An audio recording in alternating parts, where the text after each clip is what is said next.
D'ordinaire, les récits qui relatent l'expérience de la naissance sont des récits de mère. Les 26 tomes parus des œuvres complètes d'Antonin Artaud constituent l'histoire d'une naissance racontée par le bébé lui-même, à tous les stades de sa gestation.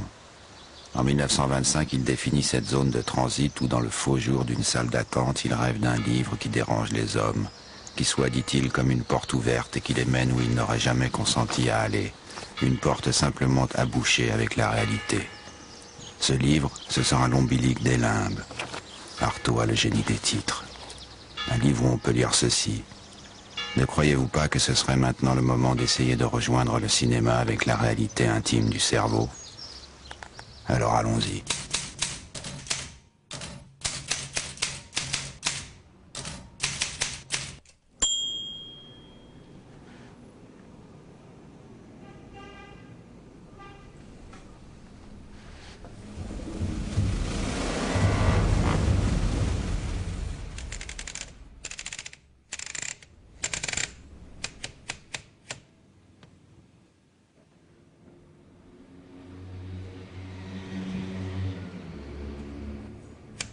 Une petite fille morte dit « Je suis celle qui pouffe d'horreur dans les poumons de la vivante.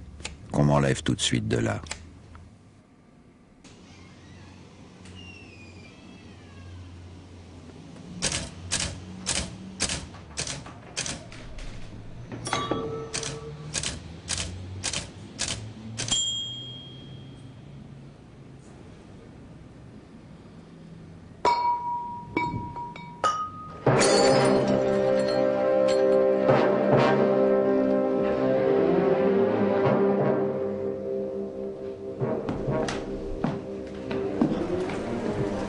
Je baisse les yeux du lustre. Je me jette sur le lit. Et tourné du côté de l'ombre, je vous vois, mes filles, mes reines. Dans un monde où on mange chaque jour du vagin cuit à la sauce verte, ou du sexe de nouveau-nés flagellés mis en rage, tel que cueilli à sa sortie du sexe maternel. Ceci n'est pas une image, mais un fait abondamment et quotidiennement répété et cultivé à travers toute la terre. Et c'est ainsi, si délirante que puisse paraître cette affirmation, que la vie présente se maintient dans sa vieille atmosphère de stupre, d'anarchie, de désordre, de délire, de dérèglement, de folie chronique, d'inertie bourgeoise, d'anomalie psychique, car... Etc., etc. Van Gogh, le suicidé de la société, 1947.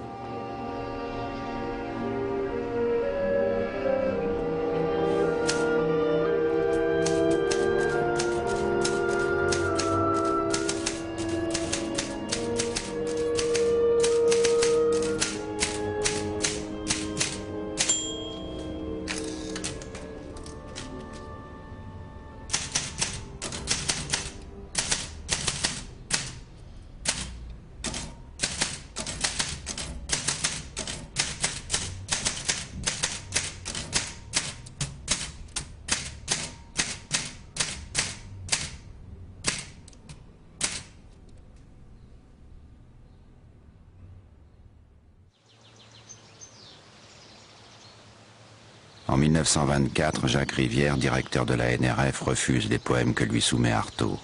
Mais il lui propose de publier l'échange de leur correspondance où celui-ci s'explique sur son indélébile impuissance à se concentrer sur un objet. L'ensemble, écrivait Rivière, formerait un petit roman par lettres qui serait assez curieux.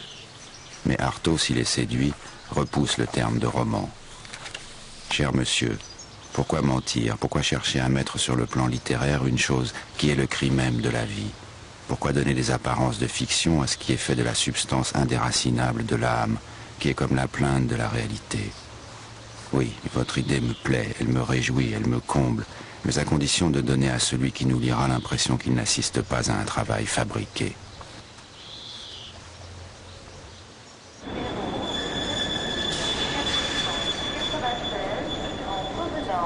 La correspondance avec Jacques Rivière est la mise à feu d'une bombe hurlante qui va traverser un quart de siècle avant de venir exploser avec une extraordinaire précision sur la scène de l'après-Auschwitz. Dynamitage de la pensée, éclairage zénital du désastre, surexposition du mal.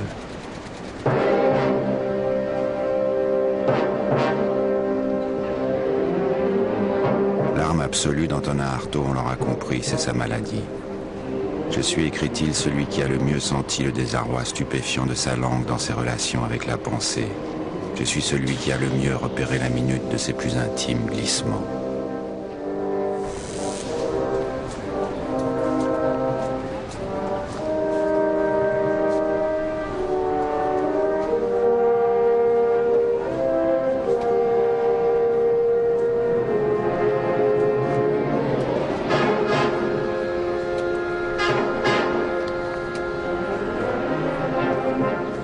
En quoi la maladie d'Artaud nous intéresse-t-elle aujourd'hui à l'aube du 3e millénaire? Écoutez-le. Il faut que le lecteur croie à une véritable maladie et non à un phénomène d'époque. À une maladie, prêtez l'oreille, à une maladie qui touche à l'essence de l'être et à ses possibilités centrales d'expression et qui s'applique à toute une vie. Et que dira Heidegger dans son maître livre Sein und Zeit, publié 3 ans après la correspondance avec Jacques Rivière? La question du sens de l'être est la plus universelle et la plus vide, mais en même temps elle contient la possibilité de se concrétiser et de se concentrer dans un être là, individuel. Un exemple de cette concrétisation, les premières lignes d'un scénario qu'Artaud donne à la NRF en 1930. Place de l'Alma, un homme angoissé pense qu'il va mordre. Il fait les 100 pas, attendant une femme qui ne vient pas. Il est 2 heures du matin. La place est complètement vide. Une voiture de boucherie arrivant à toute vitesse tourne brusquement et perd un bœuf. Ces lignes étaient précédées d'un avertissement. On retrouvera dans ce film une organisation de la voix et des sons pris en eux-mêmes et non comme la conséquence physique d'un mouvement ou d'un acte, c'est-à-dire sans concordance avec les faits. Son, voix, image, interruption d'image, tout cela fait partie du même monde objectif où c'est par-dessus tout le mouvement qui compte. Et c'est l'œil qui finalement ramasse et souligne le résidu de tous les mouvements. Artaud se sert donc de sa maladie pour tenter d'atteindre une réalité qui lui échappe. Il n'est décidément pas au monde. Il sait que la vraie vie est là-bas, bruissante comme une volière. Mais comment en forcer l'accès? Des ombres surgissent, se multiplient, puis s'évanouissent dans un songe. L'oreille collée à la membrane, Artaud enregistre la rumeur. Pourquoi des yeux, s'écrira-t-il, quand il faut inventer ce qu'il y aurait à regarder?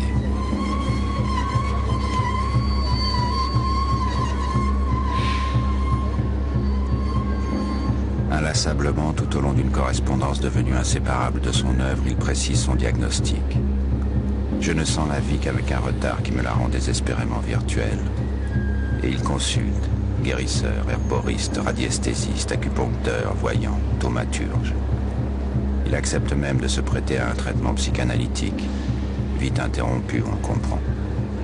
Mais son mal semble inaccessible et c'est encore et toujours aux drogues qu'il demande de calmer sa souffrance. Opium, laudanum, chloral.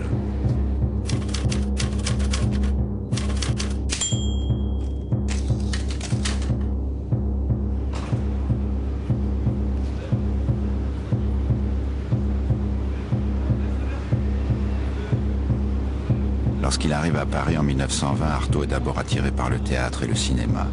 Le théâtre surtout. Et le théâtre, c'est alors Lunier-Pau, Gémier, Pitoëf, Dulin, qui l'accueille au théâtre de l'Atelier. Immédiatement, Artaud s'empare de cet instrument et en fait une machine de guerre, une machine de survie.